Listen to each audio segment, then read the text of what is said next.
Well, hello, good evening. So, on the 18th of September 2019, and I watched the news earlier on, so I thought today would be a good time to bring up the subject of climate change because this was discussed on the news today.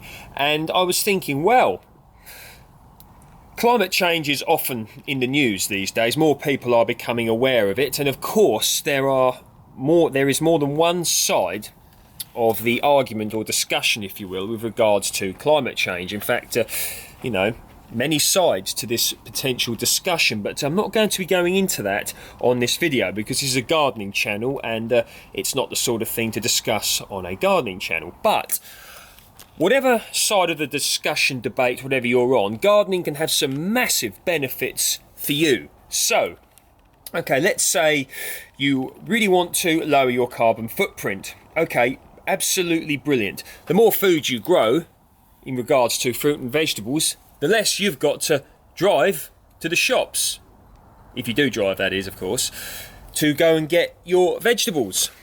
The less has to be delivered to the shops via lorry or truck, whatever. The less the shop has to stock. Of course, job creation and job loss is another subject entirely, but we may save that one for another video, or we may not. But I think you understand where I'm coming from. So, for instance, let's say around the corner from you, or near you, there is a local farm shop, and in that shop is selling, probably a bit late now for strawberries, there might be some late season ones, but say some apples, some pears, earlier in the season, asparagus. Oh, there's so much. Apples, plums, pears, asparagus, raspberries, cherries. Just think, that's just fruit. Let's say you've got a shop that's selling cabbage that's grown on the site. Maybe that crop being sold in that farm shop is more expensive than if you went down the supermarket to buy it. But maybe you just think, you know what, no, I'm going to support local jobs, local economy, and getting food that hasn't had to travel miles to get to the shop for then me to buy it, to then bring it back to my house, flat, palace, stately home, wherever you live, in order to cook it. So there is a massive beauty of this subject, and I've spoken before about the 5% goal that I aim to achieve myself with regards to the food that I eat. And my aim, I may have achieved it, I may have not. I've not found a scientific way or researched a scientific way to work it out, but to grow 5% of the food that I eat. Now, this figure doesn't sound very much, does it? But if you think about it, 5% is, what's that? One meal a week with regards to your own veg. So in the summer you could have some courgettes, brassicas. You can have brassicas throughout the year. You can have runner beans, peas, carrots. In the winter you've got brassicas. There's just so much that we can really get into. Now, not everybody either has the time, the health, the focus, nor the wish to grow 5% of their own food. And for some people, that is more or less close to impossible, or impossible in some cases. For instance, I spoke about this before, the difficulties that many people face. And there's many people out there that have to live like this. So you're working 6 days a week, 12 hours a day, just to make ends meet, and you live in a flat apartment and you don't have any actual growing space. Well, more power to these people that are determined to go about doing things, because there are people that, although have these tough circumstances, they choose to grow a few tomatoes or salad leaves, or even little cucumbers in pots and things inside on kitchen windowsills. Maybe they've got some window boxes that they grow some things in. Maybe they go to the community garden if they indeed have time and the energy, because of course this is very, very can be time consuming, and many people are in very, very tough and tight circumstances, and this always has to be considered.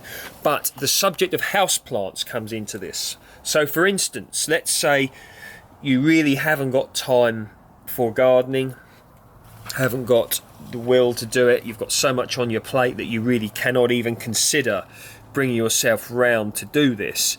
If you think about the benefit of having 1 or 2 house plants, they not only the carbon dioxide stuff, think about there is research to show that they can actually take in certain toxins, maybe stuff that's leaching from, cleaners you've used in your house, fumes from various things, even to a degree, cigarette smoke, and to help reduce pollution in your own home from the use of or having house plants. So maybe whatever plant you've got, what's a good common house plant? Aloe vera, there you go, cacti, things like that.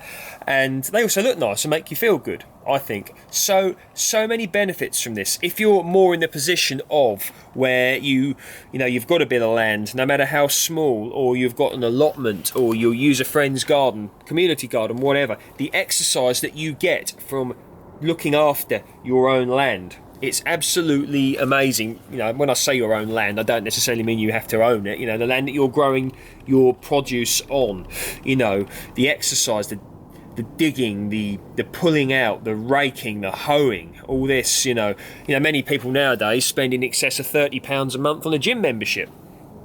I'm not knocking that decision at all, but if you go back not that long in our history, if you said to many people, I've spoke about my great-grandfather used to work on a farm and walk along, the plough that was being pulled by a shire horse. If you said to him, all right mate, after work you're going down the gym, he'd have probably said, what's a gym? What's a gym? What's that? I don't know. I don't necessarily mean that literally, but I think you get the idea, just absolutely so many benefits. And growing your own food, what goes into it, and the quality of your own produce, what's getting sprayed on it or not. Whether, if you choose to go for organically grown produce, you can. If you don't, you don't. That's not for me to tell people what to do. That is indeed their own decision. But just a massive, massive benefit. So let's say in your garden you set some shrubs, and in time those shrubs mature. Brilliant. Birds can nest in there. You even put a bird box up. Little bird box that you buy, you put it up. What else can we talk about? Hedgehogs. Now that is one subject indeed. Many people go on about how there are so many slugs these days. Okay, well, they say that the hedgehog population is dwindling. Okay, what can we do about it? Can build little things that hedgehogs like to live in, little bundles of sticks and all this sort of thing. Just really, really, so much for the benefits of gardening. It's just so amazing. If you're one of these people that, and there's many of them, that are driving around shouting at the road rage, because there's a lorry and it's backing into that shop to deliver produce. Well, if you're growing so much of your own produce, you could say that you are, doing your bit to help to lower certain amounts of traffic on the road. Now, this is not a video for me to get preachy, because that's really not my intention. It's about saying to people, and in fact I indeed have no right to be preachy, but at the same time, many people will be thinking, what can they do for this climate change issue?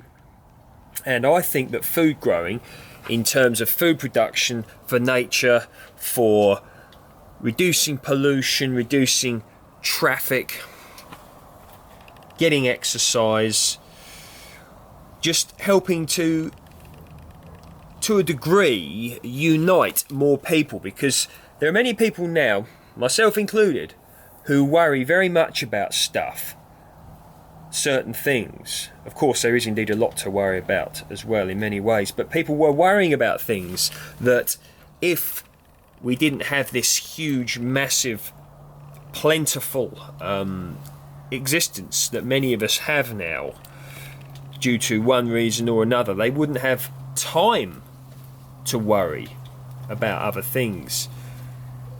For instance, I have the good fortune of knowing a lot of older people, and when I talk to them, one of them, who's quite an elderly lady, she said to me, I think people nowadays just expect too much. And I spoke before about people. Of course, we need to progress. We can't always say that the past was better, because in many ways it wasn't. But you talk to older people and they say, "God, blimey, you know, we would be having very basic food year round, and a lot of it was from the garden and things like that." Well, many people now live off of takeaways, or eat a lot of takeaways, you know, maybe 3-4 takeaways a week, maybe more. Well, if you speak to a person who's in their 80s now, how many times a week did you have a takeaway? They'd probably go, we didn't know what a takeaway was until, you know, argument's sake, Chinese restaurants opened in the UK in, I think it was the 60s, please quote me if I'm wrong. Or maybe they would have fish and chips, or pie and mash, whatever, once a week. Or not even that, because there was not the money to give to things like, you know, to purchase things like that. And, you know, I watched this documentary on life in a medieval castle, because many of us romanticise about the castle idea, and it was really an eye-opener, you know, the way that these people lived. And, you know, there was no running water, whereas, you know, people didn't wash that much because there just wasn't the water. You know, if you wanted water, okay, I suppose if you had a local river in the summer, you could go and have a wash in the river. But, you know, in the UK, or indeed in an even colder climate, you wouldn't really, in the middle of winter, you wouldn't really fancy dipping in a river, would you, for a wash? So you'd have to just have the odd scrub, I suppose. So growing your own and everything is so important. And with everything going on at the moment, in many aspects of life and the world, I think that if people who can and want to, I think a huge difference could be made from growing as much of your own food as you can, even if it's just a few tumbling tomatoes on your windowsill. And if you can't do that, a few houseplants to clean the air that you're breathing in your house. Anyway, I think you understand where I'm coming from with regards to this video. And if you like my work, please feel free to like, share, subscribe. See you next time.